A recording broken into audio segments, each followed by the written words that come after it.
Halo sahabat edukasi, hari ini kita akan mendalami tentang perjalanan pendidikan di Indonesia. Sebelumnya kenalin, aku Aina Ristanti Pain, mahasiswa Prodi PGSD Program PPG Calon Guru Universitas Katolik Santo Thomas. Tanpa berlama-lama ayo kita ke materinya. Tahukah kamu bahwa perjalanan pendidikan di Indonesia dimulai lebih dari 1,5 abad yang lalu? Dari izin mendirikan sekolah oleh Gubernur Jenderal pada tahun 1854 hingga kurikulum merdeka yang diterapkan saat ini, setiap langkah telah membentuk wajah pendidikan kita. Mari kita telusuri kisah inspiratif ini dan temukan bagaimana pendidikan telah menjadi kunci untuk mencerdaskan bangsa. Perjalanan pendidikan di Indonesia diawali pada tahun 1854, Peraturan Gubernur Jenderal. Pada tahun ini, terdapat pasal 128 yang memberikan izin kepada Gubernur Jenderal untuk mendirikan sekolah-sekolah. Ini menandai awal mula pengembangan pendidikan formal di Indonesia, meskipun masih terbatas dan terfokus pada kalangan tertentu. Kemudian pada tahun 1866, Sekolah Bumi Putera didirikan untuk memberikan pendidikan dasar bagi masyarakat pribumi, dengan fokus pada keterampilan membaca, menulis, dan berhitung. Sekolah ini merupakan langkah awal untuk mengurangi ketertinggalan pendidikan di kalangan penduduk lokal. Lalu pada tahun-tahun 1908 sampai tahun 1912 Budi Utomo berdiri sebagai organisasi pertama yang mengusung pendidikan dan kebangkitan nasional. Organisasi ini berperan penting dalam memperjuangkan akses pendidikan dan menyebarkan kesadaran nasionalisme di kalangan rakyat Indonesia.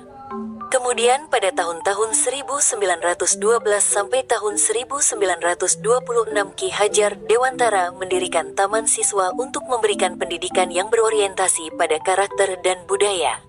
Selain itu, selama periode ini juga berdiri berbagai sekolah berbasis agama, seperti Muhammadiyah, Persis, NU, dan Sarekat Islam, yang berfokus pada pendidikan moral dan keagamaan. Kemudian setelah kemerdekaan, yakni pada tahun-tahun 1945 sampai tahun 1966 sekolah rakyat dibentuk untuk menyediakan pendidikan dasar bagi semua anak, dengan kurikulum yang disesuaikan untuk memenuhi kebutuhan masyarakat pasca kemerdekaan.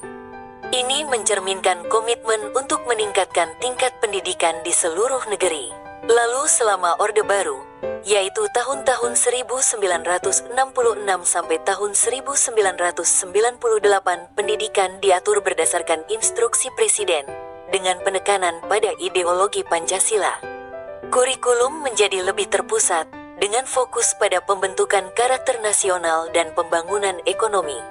Setelah jatuhnya rezim Orde Baru, ada penekanan pada desentralisasi dan peningkatan partisipasi masyarakat dalam pengambilan keputusan pendidikan.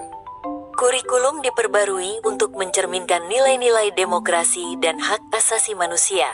Pendidikan karakter mulai diperkenalkan, dan akses pendidikan meningkat, meski masih menghadapi tantangan seperti kesenjangan kualitas antar daerah. Pemerintah juga mulai mendorong pendidikan berbasis teknologi dan kerjasama internasional, walaupun pendanaan dan infrastruktur tetap menjadi isu penting. Kemudian pada tahun-tahun 2006 sampai tahun 2020 implementasi desentralisasi sistem pendidikan diiringi dengan penerapan kurikulum 2013, yang menekankan pada pengembangan kompetensi siswa secara holistik dan meningkatkan relevansi pendidikan dengan kebutuhan masyarakat. Lalu pada tahun 2020 pandemi COVID-19 memaksa sistem pendidikan beradaptasi dengan pembelajaran jarak jauh. Saat ini, kurikulum merdeka diperkenalkan untuk memberikan fleksibilitas dalam pembelajaran, menyesuaikan dengan kebutuhan siswa dan sekolah, serta mendukung pengembangan karakter dan kompetensi. Sekian pembahasan materi kita tentang perjalanan pendidikan di Indonesia. Semoga memberi referensi kepada kita semua. Bye-bye.